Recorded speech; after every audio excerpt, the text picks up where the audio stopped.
अखिलेश विद्यार्थी जी, बहुत बहुत स्वागत है आपके हमारे चैनल में। आप बिहार प्रदेश कांग्रेस कमेटी के प्रवक्ता भी हैं और खगड़िया के चेयरमैन भी हैं, और लगातार आप क्षेत्र भ्रमण कर रहे थे हमारे चैनल के साथ। जो आंकड़ा आ रहा है, अभी तक का जो आंकड़ा है, एनडीए 295 पे है और जो इंडिया गठबंधन है 230 पे है। क्या लग रहा है, किसकी सरकार बनने जा रही है? देखिए, एक बात क्लियर हो गया पूरे देश में, पूरे भारत देश में जो गोदी मीडिया कह रही थी कि 400 पार 400 पार, ये 400 पार नहीं होने जा रहा है। इससे साबित हो गया गोदी मीडिया एक माहौल बना रही थी बेईमानी करने की।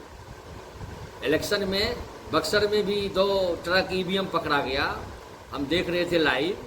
तो कई जगह और लखनऊ या कई जगह समाजवादी पार्टी और भाजपा के कार्यकर्ताओं में लड़ाई हो रही है। कई कैंडिडेट को यूपी में भाजपा वाले ने मतगणना केंद्र पर जाने से रोक दिया।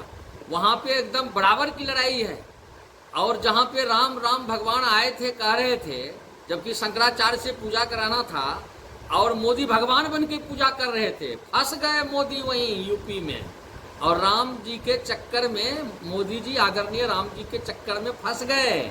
ऐसे फंसे कि शंकराचार्य से पूजा कराना था अर्धनिर्मित मंदिर में, जो हिंदुत्व सिस्टम के अनुसार, हिंदुत्व विश्वास आस्था के अनुसार ये सही नहीं था।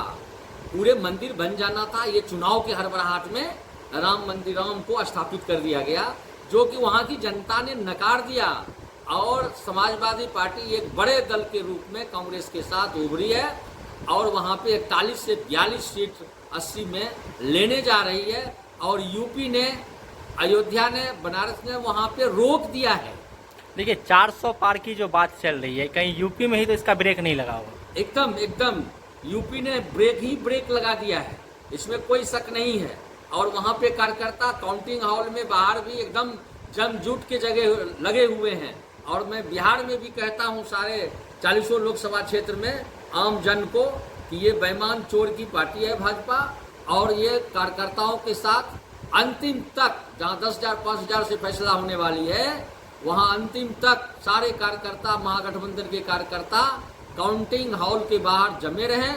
और अंदर में भी जो भी गिनती में है, बड़े सोच समझ के जोड़ घटाव करके अपना निर्णय लें। क्योंकि इससे पहले 15 से 20 सीट तेजस्वी यादव का बेईमानी करके, ये बेईमान चोर की सरकार ने बेईमानी करके तेजस्वी यादव को मुख्यमंत्री बनने नहीं दिया।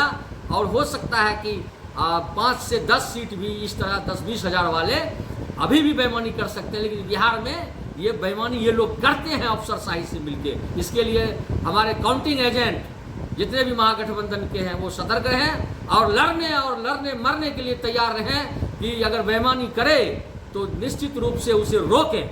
देखिए, कहीं ना कहीं जो है कैंडिडेट के सिलेक्शन को लेकर भी सवाल उठ रहा है कि कैंडिडेट सिलेक्शन में भी थोड़ी सी अनियमितता बरती गई है। देखिए, कैंडिडेट जो सिलेक्शन होता है उस पर जो बाद में विचार होगा। हम लोग जब महागठबंधन के सारे नेता हमारे बैठेंगे, आदरणीय तेजस्वी जी, आदरणीय लालू प्रसाद जी, सब लोग बैठेंगे, तब जाके पता चलेगा कि क्या होता है। महागठबंधन 17 सीट ला रही है और बीजेपी जो है 2 सीट पे सीमित है। ये तो स्वाभाविक है। राहुल गांधी खुद वायनाड से चुनाव लड़ रहे हैं, पिछली बार 5 से 6 लाख वोट से जीते थे।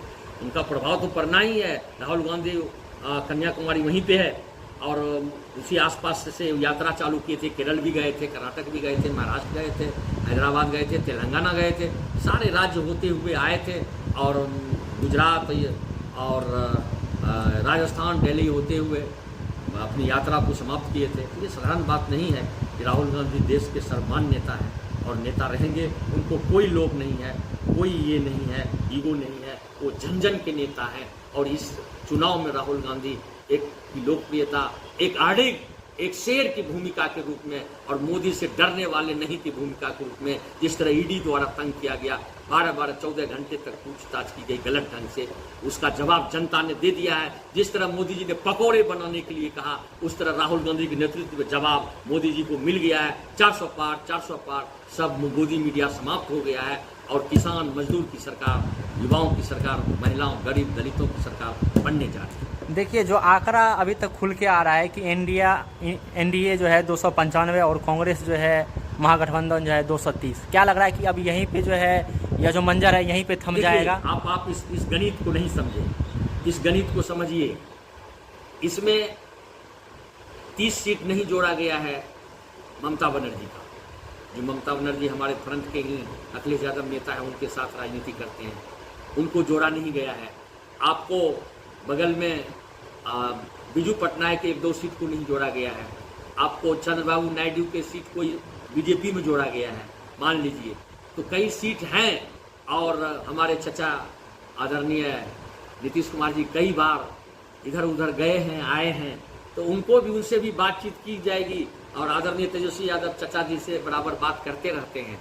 तो अगर उनकी मर्जी होगी कुछ बनने की, हम लोग सम्मान देने के लिए आदरणीय चचा जी को भी तैयार हैं। अगर महागठबंधन में आना चाहते हैं तो कोई दिक्कत नहीं है, वो आगे आए और देश का कमान को संभालें, देखें, सब मिलजुल के सरकार बनावें। मैं चचा जी से भी अनुरोध करूंगा। तो आप जोड़िए, माइनस कीजिए, 15 सीट इनका, 17 सीट टीडीपी का, आप कहाँ हैं? कांग्रेस बहुमत में आती है कि नहीं, और 30 सीट ममता बनर्जी का, ये सब मिला के जोड़िए, कांग्रेस सरकार बनाती है कि नहीं। 30, 15 45 और 15 60, तो 240 और 60 80 आया, तो बना कि नहीं बना। तो अभी बातें, जब तक सरकार अब अकेले बहुमत होने वाली बीजेपी को नहीं है, ये आप लिख लीजिए। मैं दावे के साथ कहता हूं, उनका वो खुश हो गया हवा, झूठ बोलने वाली बात जनता के सामने प्रदर्शित हो गई। दिन रात जुमलेबाजी करना, झूठ बोलना, हाथ फैला फैला के बात करना, प्रधानमंत्री की गरिमा को घटाना, आदरणीय तेजस्वी यादव जैसे युवा आइकॉन जिसने 5 लाख नौकरी दी, युवाओं को रोजगार दिया, उनके बारे में कहना कि गिरफ्तार कर लेंगे चुनाव के बाद, केजरीवाल को जेल भेजना, हेमंत सोरेन को जेल भेजना, और कई नेताओं को अपने पार्टी में ले लेना, भ्रष्ट नेताओं को, अजीत पवार को, अशोक चौहान को, सोनेवाल को, और वहां दूध के धुले हो जाते हैं। कई नेता, कई जो माफिया हैं, नीरव मोदी, विजय माल्या, ये सबको हजारों करोड़ रुपया खाने वाले का कोई अता पता नहीं है। इन्होंने कुछ पता भी नहीं लगाया और ना वसूल के दिया। आप याद कीजिए ये सब। और अडानी अंबानी का 16 लाख करोड़ रुपया माफ किया, और किसानों का 3 लाख करोड़ रुपया अगर माफ कर देता तो कितना अच्छी बात हो जाती। उन्होंने नहीं किया। ये इंडिया गवर्नमेंट आने वाली है, किसानों का खुशहाल दिन आने वाला है, मजदूरों का खुशहाल दिन आने वाला है, युवाओं का, महिलाओं का खुशहाल दिन आने वाला है। अब सारे लोग मिलजुल कर चलेंगे। ना हिंदू की बात होगी, ना मुस्लिम की बात होगी, ना बीफ की बात होगी, और ना ही भ्रष्टाचार। कई लोकसभा में, बिहार में भी मैं देख रहा हूँ, देश में भी देख रहा हूँ, ऐसा होना चाहिए।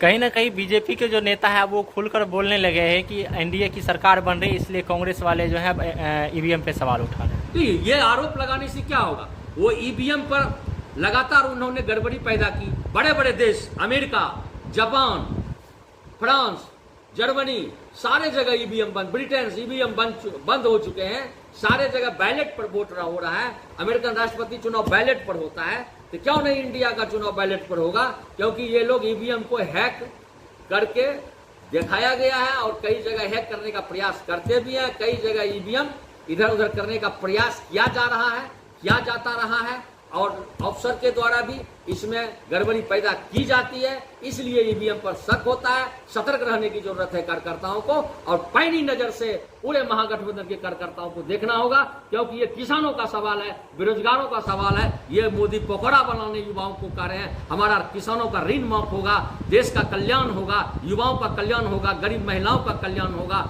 और जो हम 55 साल तक शासन चलाए हैं, सुई से लेके हवाई जहाज तक बनाए हैं, आशा है 5 बजे शाम तक हम सत्ता बनाएंगे, और राहुल गांधी के नेतृत्व में सत्ता बनेगी, क्योंकि सबसे बड़ी पार्टी के रूप में राहुल गांधी उभर कर आ रहे हैं। लेकिन सारे गठबंधन दलों से हमारे नेता मिल बैठकर प्रधानमंत्री का चयन करें। बिहार की राजनीति पर अगर नज़र डालें तो जिस हिसाब से अभी चुनाव का काउंटिंग चल रहा है, कहीं ना कहीं जो है कुछ ना कुछ खराब प्रदर्शन रहा हो, या कोई जिस तरह से बयानबाजी हुआ था, आखिर वोटों की गिनती में इतना कम क्यों पीछे है महागठबंधन? देखिए, ये तो जब फाइनल चुनाव हो जाएगा, फाइनल रिजल्ट आ जाएगा, उसके बाद महागठबंधन के सारे बड़े नेता, आदरणीय अखिलेश बाबू, आदरणीय लालू प्रसाद यादव, तेजस्वी प्रसाद यादव, दीपंकर भट्टाचार्य जी, डी राजा जी, और वीआईपी नेता मुकेश सहनी जी, सब मिल बैठ के पहले बात करेंगे, कहाँ क्या कमी रह गई है, उस कमी को पूरा किया जाएगा और उस कमी को आगे देखा जाएगा कि क्या मैटर है, आगे क्या होना चाहिए। कांग्रेस के बिहार के जो अध्यक्ष हैं उनके भी बेटा आकाश कुमार सिंह चुनाव लड़े थे और लगातार पीछे चल रहे हैं सिग्रीवाल से, इन पर क्या कुछ कहना है? देखिए, ये तो जनता का निर्णय है। जब तक अंतिम निर्णय आ नहीं जाता है तब तक अभी कुछ कहा नहीं जाएगा। सारे पार्टी के लोग चुनाव लड़े हैं। जब अंतिम निर्णय आ जाएगा, 10,000 5,000 वोट का भी चल रहा है, अप डाउन चल रहा है, बाद में देखा जाएगा कि क्या रिजल्ट आता है। आप कांग्रेस के प्रवक्ता हैं, इसी नाते आपसे एक सवाल ये भी बनता है कि रायबरेली और वायनाड दोनों से राहुल गांधी जो है लगातार आगे जा रहे हैं। अगर दोनों सीट से जीतते हैं तो कौन सा सीट छोड़ेंगे? देखिए, ये तो आदरणीय राहुल गांधी फैसला लेंगे और खुद बड़े नेता हैं, हमारे युवाओं का आइकॉन हैं और 30 लाख बेरोजगारों को रोजगार देने वाले हैं, अग्निवीर समाप्त करने वाले हैं, बहुत ही लोकप्रिय और पॉपुलर लीडर हो चुके हैं। और एक दूसरे महात्मा गांधी के बाद दूसरे गांधी के रूप में उन्होंने जो पैदल यात्रा की, जन जन तक उन्होंने जो लोगों से मिला, निषाद जातियों से मिला, हरिजन से मिले, आदिवासी से मिले, गले लगाए, सारे जातियों का हाल जाना, गरीबों का हाल जाना, युवाओं का हाल जाना, उस आधार पर उन्होंने मैनिफेस्टो बनाया। देखिए मैनिफेस्टो कितना सुंदर है। लेकिन ये गोदी मीडिया, ये मीडिया वाले लगातार 400 पार 400 पार 400 पार का नारा दे के माहौल खराब कर रहे थे।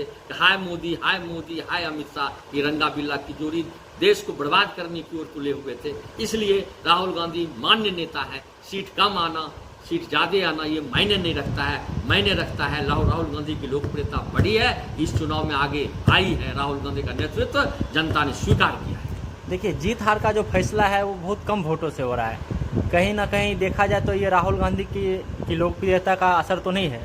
ये देखिए, आपने तो कह ही दिया कि राहुल गांधी बहुत ही, जब वो कन्याकुमारी से कश्मीर तक चले थे, 3500 किलोमीटर पैदल चले थे, लोग कह रहे थे ये राजा है, ये राजकुमार है, कैसे पैदल चलेगा।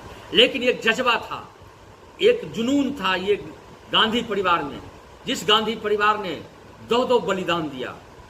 इंदिरा गांधी की हत्या हो जाती है प्रधानमंत्री पद पर रहते हुए, राजीव गांधी की हत्या चुनाव प्रचार में हो जाती है पेम्बूर में, और वह परिवार और सोनिया गांधी जिसने 2004 में प्रधानमंत्री का पद मिला था, लेकिन उन्होंने प्रधानमंत्री पद लिया नहीं और हाय हाय सब बीजेपी वाले करने लगे थे, विदेशी हैं विदेशी हैं, लेकिन जानबूझ के उन्होंने नहीं लिया। और डॉक्टर मनमोहन सिंह जैसे विद्वान आदमी को उन्होंने, जो अर्थशास्त्री थे और वित्त मंत्री भी रहे थे कांग्रेस सरकार में, नरसिंह राव सरकार में, उनको बनाया गया। एक ईमानदार नेता को देश का प्रधानमंत्री बनाया गया।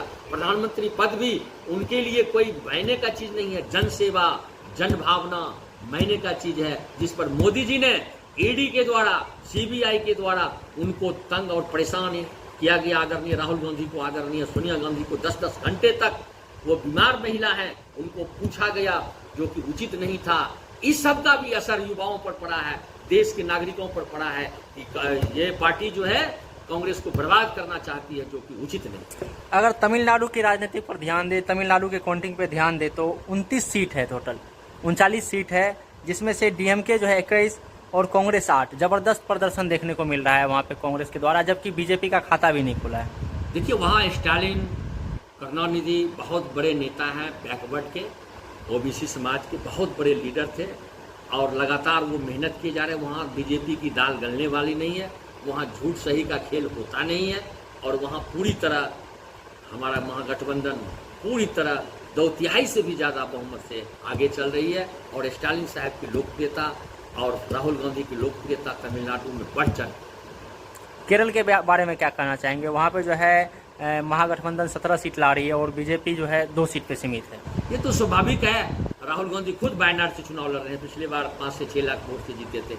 उनका प्रभाव तो पड़ना ही है। राहुल गांधी कन्याकुमारी वहीं पे है और उसी आसपास से यात्रा चालू किए थे। केरल भी गए थे, कर्नाटक भी गए थे, महाराष्ट्र गए थे, हैदराबाद गए थे, तेलंगाना गए थे, सारे राज्य होते हुए आए थे और गुजरात और राजस्थान, दिल्ली होते हुए अपनी यात्रा को समाप्त किए थे। ये साधारण बात नहीं है कि राहुल गांधी देश के सर्वमान्य नेता हैं और नेता रहेंगे। उनको कोई लोभ नहीं है, कोई ये नहीं है, ईगो नहीं है, वो जन जन के नेता हैं। और इस चुनाव में राहुल गांधी एक की लोकप्रियता एक आड़े एक शेर की भूमिका के रूप में और मोदी से डरने वाले नहीं की भूमिका के रूप में जिस तरह ईडी द्वारा तंग किया गया, 12-14 घंटे तक पूछताछ की गई गलत ढंग से, उसका जवाब जनता ने दे दिया है। जिस तरह मोदी जी ने पकौड़े बनाने के लिए कहा, उस तरह राहुल गांधी के नेतृत्व में जवाब मोदी जी को मिल गया है। 400 पार सब गोदी मीडिया समाप्त। अखिलेश जी, बड़े बड़े दावे किए गए कांग्रेस पार्टी की तरफ से, बड़े बड़े मैनिफेस्टो लाए गए थे, आखिर कहीं ना कहीं क्या कमी हुई है, इसके बारे में हमारे व्यूअर को क्या बताना चाहेंगे? देखिए, कमी जो भी होगी वो हम लोग मिल बैठ के बात करेंगे और हमारे बड़े नेता, शीर्ष नेता, सारे AICC के मेंबर और कांग्रेस वर्किंग कमेटी के मेंबर, दिल्ली में मीटिंग होगी। लेकिन हम जो 55 सीट लाए थे, 100+ सीट ला रहे हैं, ये कम बड़ी बात नहीं। ये आदरणीय राहुल गांधी के न्याय यात्रा और भारत जोड़ो यात्रा जो कश्मीर से कन्याकुमारी से लेकर कश्मीर तक और मणिपुर से लेकर मुंबई तक जो यात्रा हुई थी, उसका भी प्रतिफल है। और यूपी होके 2 बार गुजरी थी यात्रा, उसका भी प्रतिफल है। देखिए, एक सीधा सवाल आपसे, क्या मोदी सरकार जो है 272 सीट अपने दम पर ला सकती है क्या? नहीं, मोदी सरकार बिल्कुल नहीं। जो ट्रेंड्स भी बता रहे हैं, अकेले दम पे सरकार नहीं बना सकती और गठबंधन दलों से मिलकर सरकार बना सकती है। और उनको जो जहाँ लाभ मिला है, वहाँ पे उड़ीसा में लाभ मिला है, विशेष रूप से 17-18 सीट मिल रहा है उसको। और TDP वाले आदरणीय चंद्रबाबू नायडू, वहाँ पे उनको 16-17 सीट मिला है TDP वाले को, और 3-4 सीट मिला है BJP वाले को। तो हम आग्रह करेंगे, जितने भी हमारे चंद्रबाबू नायडू पहले भी UPA के सहयोगी रहे हैं और उनके साथ काम किए हैं, उनसे भी बातचीत हमारे अग्रणीय नेता करेंगे। और बीजू जनता दल के 1-2 सीट है, उनसे करेंगे। ममता बनर्जी 30 सीट लाई हैं, जो कि अखिलेश प्रसाद यादव समाजवादी पार्टी से उनका गठबंधन है। 1 सीट उन्होंने यूपी में भी दिया था। तो सारे एलायज मिलके जो ये गठबंधन अभी 240 सीट के एवरेज में ले आ रही है और अकेले बीजेपी 240 पे है। लड़ाई अब कसमकस है और गठबंधन लगा के लड़ाई बीजेपी की, सारे दलों के गठबंधन लगा के वो सीट 270-80 पहुंच रही है। लेकिन जब गठबंधन का सीट घट जाता है तो वो बीजेपी वाले अकेले सत्ता में नहीं आ रहे हैं। 400 पार सब समाप्त हो रहा है। दिन रात मोदी जी पकौड़े बेचने कहते थे युवाओं को, अग्निवीर लाए थे युवाओं के लिए, और किसानों का ऋण नहीं माफ कर रहे थे। हमारी इंडिया गवर्नमेंट की सरकार बनेगी, मेरा यह दावा है। राहुल गांधी देश के प्रधानमंत्री बनेंगे, ये मेरा दावा है। और किसानों का सारा ऋण माफ होगा। ये बिहार की जनता, यूपी की जनता और पूरे देश की जनता कान खोल के सुन लें कि राहुल गांधी प्रधानमंत्री बनने जा रहे हैं। जो मैनिफेस्टो था, वो मैनिफेस्टो युवाओं को 1 लाख सालाना दिया जाएगा, महिलाओं को 1 लाख सालाना दिया जाएगा, 8,500 महीना, और किसानों का ऋण माफ होगा, फसल बीमा मिलेगा और न्यूनतम समर्थन मूल्य मिलेगा। आधी आबादी 50% आरक्षण देंगे और जो जिसकी जितनी हिस्सेदारी उतनी भागीदारी, जातीय जनगणना बिहार की तरह होगी। 75% आरक्षण दिया जाएगा और 5,000 करोड़ रुपया स्टार्टअप योजना के लिए रखा जाएगा। इस मुद्दे पर हम चुनाव लड़े थे। आदरणीय मोदी जी किस मुद्दे पर चुनाव लड़ रहे थे? मटन पे, बीफ पे, मोजरे पे, हिंदू पे, मुस्लिम पे, इस पे चुनाव लड़ रहे थे। क्या मिला? उस बीफ वाले से मोदी जी ने इलेक्टोरल बॉन्ड में चंदा लिया। उसी चंदा से उसने पूरे देश में सारे 905 जिले में पूरे देश में उन्होंने बनाया है बड़ा बड़ा कार्यालय, सारे जिले में बनाया है। सारा बीफ का पैसा है, बड़ी बड़ी कंपनी का पैसा है, जो 16 लाख करोड़ रुपया अडानी अंबानी का माफ किया। क्या 3 लाख करोड़ रुपया नहीं माफ कर सकते थे? इस मुद्दे पर चुनाव लड़ना चाहिए। 2 करोड़ बेरोजगारों को रोजगार उसने नहीं दिया, 20 करोड़ बेरोजगारों को रोजगार देना था, झूठा वादा किया। इस मुद्दे पर चुनाव लड़ना चाहिए। किसानों को न्याय देना चाहिए, फसल बीमा देना चाहिए और किसानों का न्यूनतम समर्थन मूल्य होना चाहिए। मनरेगा योजना में 400 रुपया रोज जो हमने दिया, कांग्रेस पार्टी ने दिया, उसको चालू करना चाहिए। सिर्फ हिंदू, मुस्लिम, बीफ, मुजरा, ये सब बातें करके आदरणीय मोदी जी और तेजस्वी यादव को गिरफ्तार करेंगे। इस मुद्दे पर चुनाव लड़ते हैं, जो कि ठीक बात नहीं है। कई फेज की गिनती अभी बाकी है, क्या लग रहा है कांग्रेस का बढ़त होने जा रहा है कि नहीं? देखिए, कांग्रेस का बढ़त अभी 4 बजे तक हम लोग सतर्क हैं।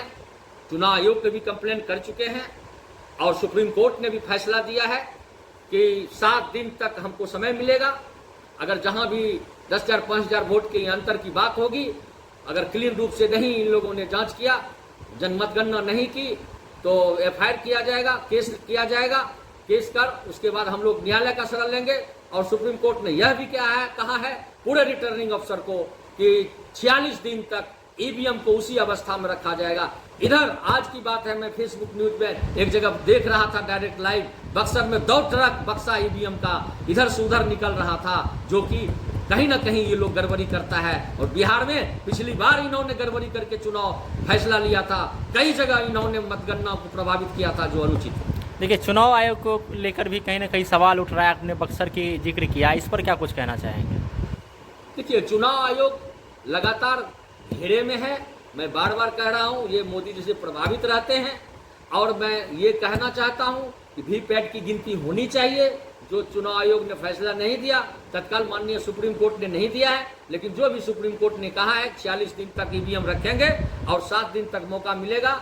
और जहां भी गड़बड़ी होगी, पूरे देश के महागठबंधन के कार्यकर्ताओं से अनुरोध है कि 9 बजे 10 बजे रात तक जब तक सर्टिफिकेट ना मिले, मैं आह्वान करता हूं महागठबंधन लीडर के रूप में कि आप लोग उस जगह जमे रहिए, जब तक सही निर्णय ना हो उसको छोड़िए मत जगह को, काउंटिंग एजेंट को। और मैं सबको कहता हूं, एआरओ जो बने हुए हैं उस काउंटिंग में, चाहे वो 40 लोकसभा क्षेत्र के, जमे रहें जब तक निर्णय लाश ना हो, क्योंकि मामला टसम टस है। कहीं 10,000 से आ गया, कहीं 1,700 से आ गया, कहीं 17,000 से आ गया, कहीं 5,000 से आ गया है। कई लोकसभा में, बिहार में भी मैं देख रहा हूँ, देश में भी देख रहा हूँ, ऐसा होना चाहिए।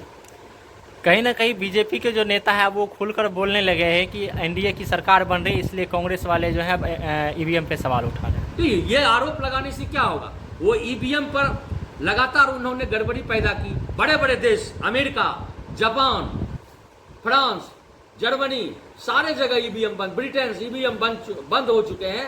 सारे जगह बैलेट पर वोट हो रहा है। अमेरिकन राष्ट्रपति चुनाव बैलेट पर होता है, तो क्यों नहीं इंडिया का चुनाव बैलेट पर होगा? क्योंकि ये लोग ईवीएम को हैक करके दिखाया गया है और कई जगह हैक करने का प्रयास करते भी हैं। कई जगह ईवीएम इधर उधर करने का प्रयास किया जा रहा है, किया जाता रहा है, और अफसर के द्वारा भी इसमें कि चाचा आप कैसे भी आएंगे तो हम किसी तरह उनको एक्सेप्ट नहीं करेंगे।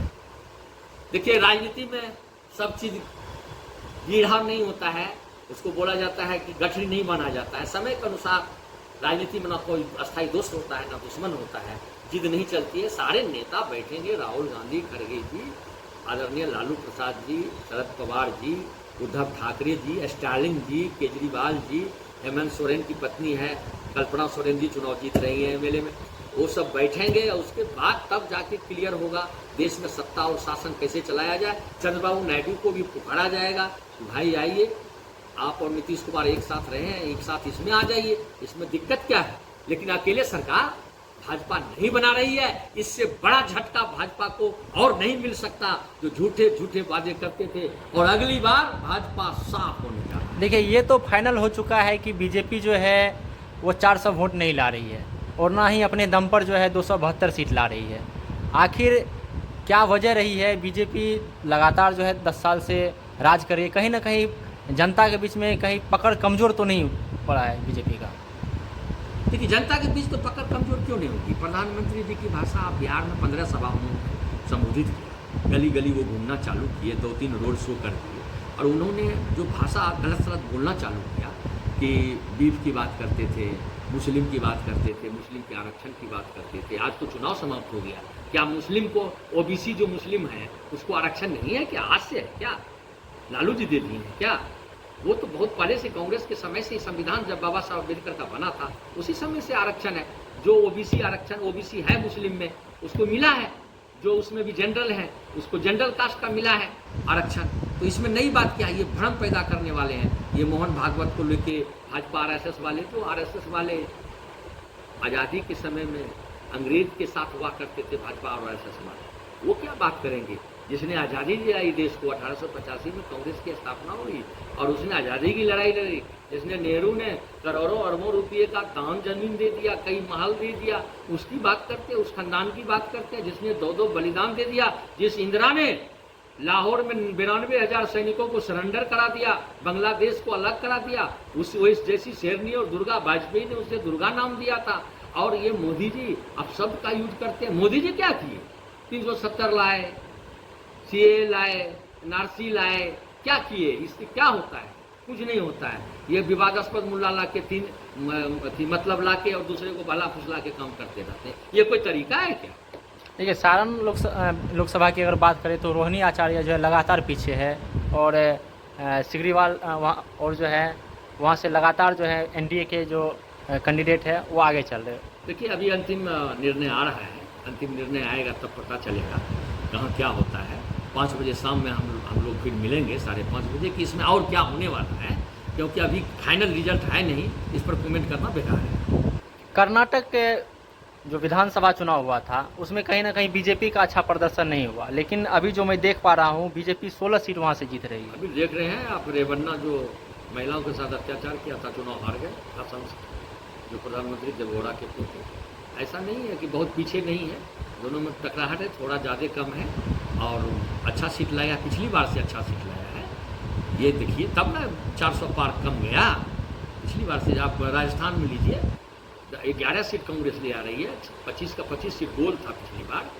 क्या बात करते हैं, 11 और 10 का चक्कर है। हरियाणा देखिए, एकदम बराबरी का चक्कर नहीं है, वहाँ लीड कर रहे हैं हम। पंजाब देखिए, अच्छा सीट ले आ रहे हैं, हरियाणा पंजाब में अच्छा ले ही आ रहे हैं। उसके बाद केरल में ले ही गए, साउथ में तमिलनाडु में ले ही आए, उसके बाद तो तेलंगाना में भी टक्कर में आए। उसके बाद आपको आंध्रा में वो नहीं लाए हैं, वो लाए हैं 16 सीट चंद्रबाबू नायडू। आप देखिए। एक लास्ट सवाल आपसे, बीजेपी का यूपी में खराब प्रदर्शन देखने को मिल रहा है, कारण क्या है बता दें? ठीक है, मैं साफ शब्दों में कहता हूँ, जातवाद से, धर्म की राजनीति, तुष्टीकरण की राजनीति, ये बार बार अफजल अंसारी की बात करना, बार बार वो विकास तिवारी, विकास दुबे की बात करना, काउंटर करवाना, बुलडोजर बाबा नाम रखना, लगातार बुलडोजर से घर गिरा देना, उसके बाद अल्पसंख्यकों आजम खां को तंग करना। तो ये सब गलत बातें हैं, जिससे कि वहाँ पे वोट, अखिलेश यादव जी विद्वान आदमी हैं, ऑस्ट्रेलिया से इन्वायरमेंटल में वो एमटेक किए हुए हैं, वहाँ से पढ़े हैं, और बहुत ही योग्य लीडर हैं, इंडिया के योग्य लीडर हैं, और सारे जाति धर्म में वो मान्य लीडर हैं, और सबको मिला के चलते हैं। इसलिए वो इतनी सीट लाए, और उनके साथ से खिसक गए आदरणीय प्रधानमंत्री के पोते, वो निकल गए। लेकिन आप सोचिए कि जिस प्रधानमंत्री को भारत रत्न दिया गया, मैं उनका समर्थन करता हूँ। क्या किसानों के हित में उसने काम किया? चौधरी चरण सिंह तो किसान के नेता थे, किसान की बात करते थे। किसान को उसने, भाजपा वालों ने 700 को मरवा दिया, पिछला किसान विरोधी बिल पास कर दिया, ट्रैक्टर से किसानों की हत्या करवा दिया, वो मंत्री बना रहा केंद्र में, उसका बेटा घूमते रहा। ये भाजपा एकदम तानाशाह हो गई थी। इस तानाशाही से यूपी के लोग परेशान थे। दूसरी बात, एक घटना हुई, आपको आश्चर्य लगेगा कि पिछली बार 5 लाख नौकरी दी जा रही थी, तो 50,000 से 70,000 लोग यूपी के बिहार में नौकरी करने आ गए।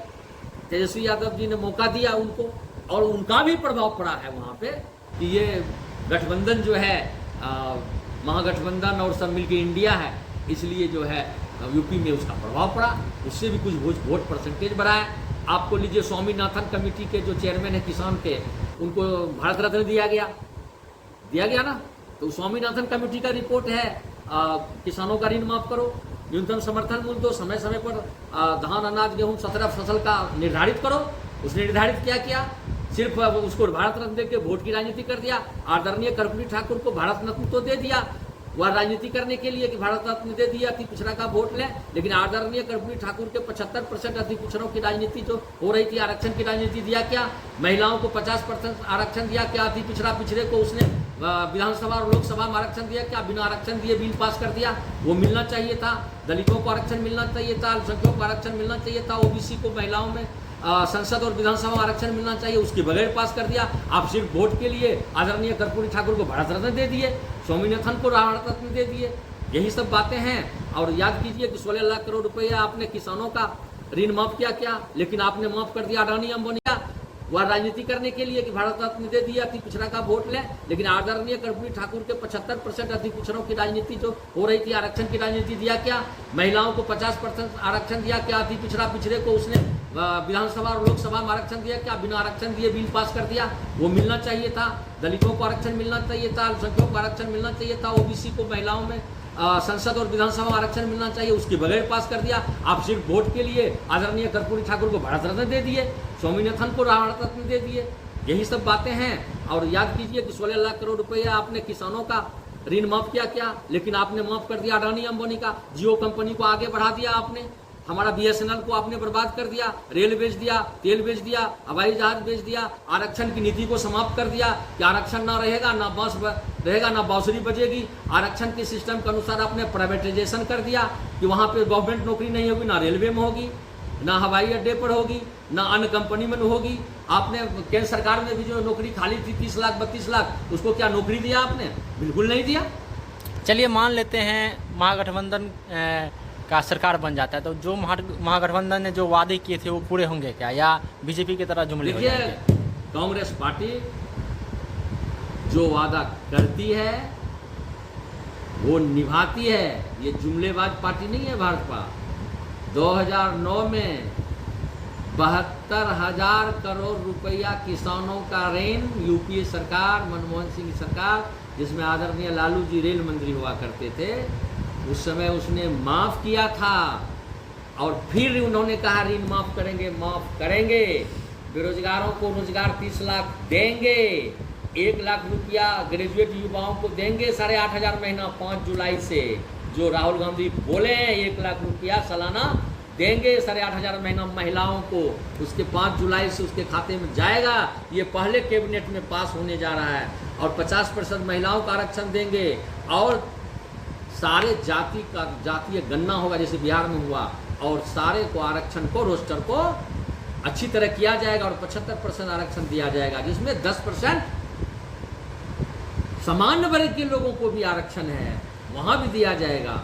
ये सब बातें कांग्रेस जो कहती है वो करती है, इसमें कोई शक नहीं है। जनता विश्वास करे, किसानों के हित में काम होगा, मजदूरों के हित में काम होगा, मनरेगा में भी 400 रुपया दिया जाएगा, और ग्रामीण मनरेगा का अलावा नगर के मनरेगा में योजना में भी दिया जाएगा, इंदिरा आवास की तरह आवास दिया जाएगा। आप याद कीजिए क्या उसने किया भाजपा ने, सारी योजनाओं को बदल दिया।